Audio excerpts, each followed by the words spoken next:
Historia de México del siglo XIX y sus repercusiones en Yucatán. Este es nuestro proyecto integrador. Este proyecto es del bloque 3, del segundo A, preparatoria estatal número 12. Mi equipo está conformado por Osoria Cuyoc, Alexandra Saraí, Vargas de Bayos, Noé Israel y su servidora, Ec de Jesús, María José. Nuestro profesor es Ángel Peraza. Introducción. En este proyecto integrador se quiere dar a conocer los hechos que han pasado en lo largo de nuestra vida. Al igual se va a representar el proyecto político del Imperio de Maximiliano, la historia política de la República restaurada, el control de Porfirio Díaz desde su primer mandato y sus estructuras sociales y económicas, del porfiriato con respecto a la hacienda, comercio interno inicio de la modernización. Imperio de Maximiliano.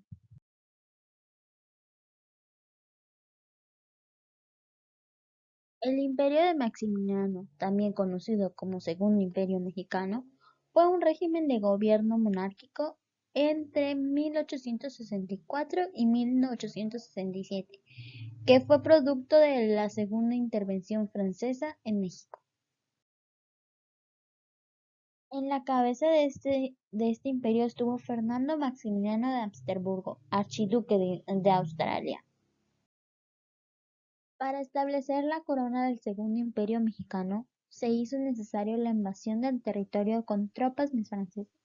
El ejército invasor fue derrotado inicialmente por las tropas liberales en la batalla de Puebla, pero regresaría el año siguiente y lograría deponer el gobierno de Benito Juárez e instaurar a Maximiliano I como emperador de México.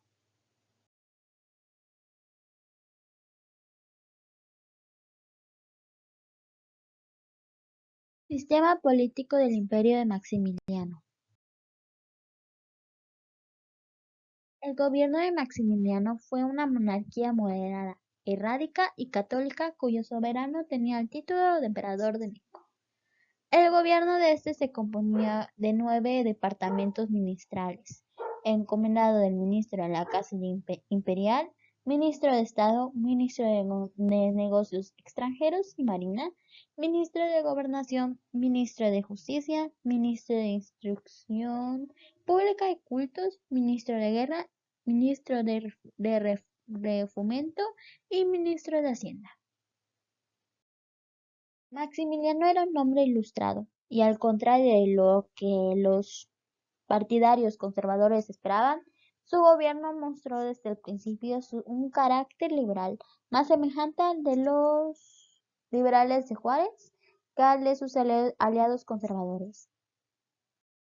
La economía fue una de las grandes debilidades del imperio que apresuraron la caída. El imperio dependía militar y financieramente de la corona napoleónica, a punto que el séquito de Maximiliano llevaba a contadores franceses para vigilar la administración del dinero. La República Restaurada es el periodo que va desde el triunfo de los liberales, encabezados por Juárez, sobre la intervención y el imperio en 1867, y abarca los gobiernos de Benito Juárez de 1867 a 1872 y de Sebastián Lerdo de Tejada de 1872 a 1876. La restauración republicana significó la victoria de la Reforma y el inicio del México moderno. Con la derrota del Segundo Imperio a manos de los republicanos mexicanos, inició una etapa en México conocida como la República Restaurada, que comienza el 15 de julio de 1867 con la entrada de Juárez y su gobierno a la Ciudad de México, y llega a su fin con el triunfo de la Revolución de Tuxtepec, que dirigió Porfirio Díaz en 1876. El gobierno de Juárez se caracterizó por poner en marcha nuevamente los ideales liberales plasmados en la Constitución de 1857. Impulsó la educación como pilar fundamental en la reconstrucción del país, estableciendo en la Ley Orgánica de Instrucción Pública que la educación debía ser laica, gratuita y obligatoria, Igualmente, decretó la creación de la Escuela Nacional Preparatoria. Juárez buscó la reelección en 1871, logrando ser reelegido para el periodo de 1871 a 1875. Porfirio Díaz lanzó el Plan de la Noria el 8 de noviembre de 1871 en contra de la reelección. Sin embargo, no completó su nuevo mandato presidencial al morir el 18 de julio de 1872. Con su muerte, Sebastián Lerdo de Tejada asumió de forma interina la presidencia de la República, al ser este el presidente de la Suprema Corte de Justicia. En octubre de 1872, nuevamente se llamó a elecciones presidenciales. Contendieron en estas Sebastián Lerdo de Tejada y Porfirio Díaz, resultando ganador Lerdo de Tejada para gobernar de 1872 a 1876. Es durante el régimen de Sebastián Lerdo de Tejada que las leyes de reforma fueron incorporadas a la Constitución de 1857 y se reafirmó la separación Iglesia-Estado. La reestructuración económica del país dio un paso importante al iniciarse la construcción de una red telegráfica y al reestructurarse la hacienda pública para lograr una mejor recaudación de impuestos. Aún así, esto no significó para México una estabilidad económica.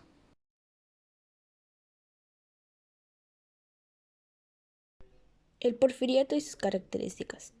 Se denomina porfiriato al periodo histórico acaecido en México, comprendiendo entre los años 1876 hasta 1910. Luego de terminar el periodo de Lerdo Tejada interino, trató de reelegirse, dando como resultado que Porfirio Díaz y otros destacados militares idearon y realizaron el plan de Tuxtepec, al grito de sufragio efectivo y no reelección, movimiento que llevaría posteriormente a Porfirio Díaz a la presidencia, convocando las elecciones, luego de las cuales fue elegido presidente de México. El porfiriato y sus características. Se denomina porfiriato al periodo histórico acaecido en México, comprendiendo entre los años.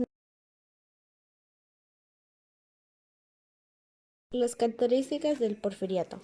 Dominio unipersonal. Se caracterizó por ser un periodo histórico dominando por una sola figura, Porfirio Díaz, siendo reelegido en diversas ocasiones y también ejerciendo el poder mediante otros personajes como Manuel González y otros, así como favoreciendo el poder ejecutivo y determinamiento de los demás poderes. La integración de diversas facciones dentro de su gobierno introdujo a varios elementos opositores, otorgándolos distintos cargos ya sean en la administración local o general del país. La reducción del ejército. Luego de obtener el poder, se redujo el número de elementos activos del ejército. Por aquel entonces eran más cercanos de 100.000, reduciendo hasta llegar a cifras cercanas hasta 50.000. Al mismo tiempo modernizó el ejército tanto equipamiento como instrucción. La representación de cualquier movimiento armado. Durante su gobierno, y para evitar el regreso de las guerras intestinas, durante su gobierno se reprimía a cualquier movimiento armado por su parte del ejército, golpes de Estado o rebeliones por parte de algún sector de población, buscando evitar a su extendieron, sofocándose desde su comienzo. Aumento de la población. Al pacificarse el país, gran parte de la población regresó a labores agrícolas y pecuarias, que dio un aumento de producción al conseguirse un marcado aumento de población. Sociedad. Durante el porfiriato, en diferentes sociales se extendieron en la economía y cultura. La clase alta tuvieron un auge económico y cultural. La clase media se dedicaron a labores tales como el comercio, algunas industrias y artesanías, así como trabajo de distintos niveles de empleos públicos en la clase baja, que era la mayoría de la población.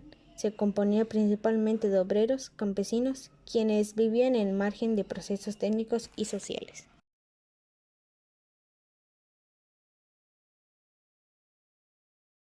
Conclusión. En este diagrama se representó los aprendizajes esperados abordados en el bloque 3, dando a conocer lo aprendido, en el cual estuvimos realizando actividades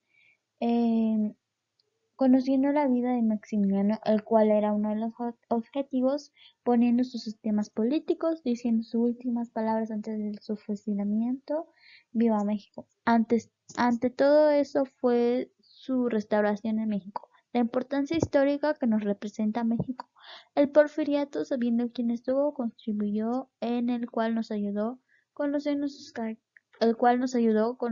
características. Concluyendo lo aprendido durante este bloque, teniendo nuevos conocimientos y nuevas experiencias.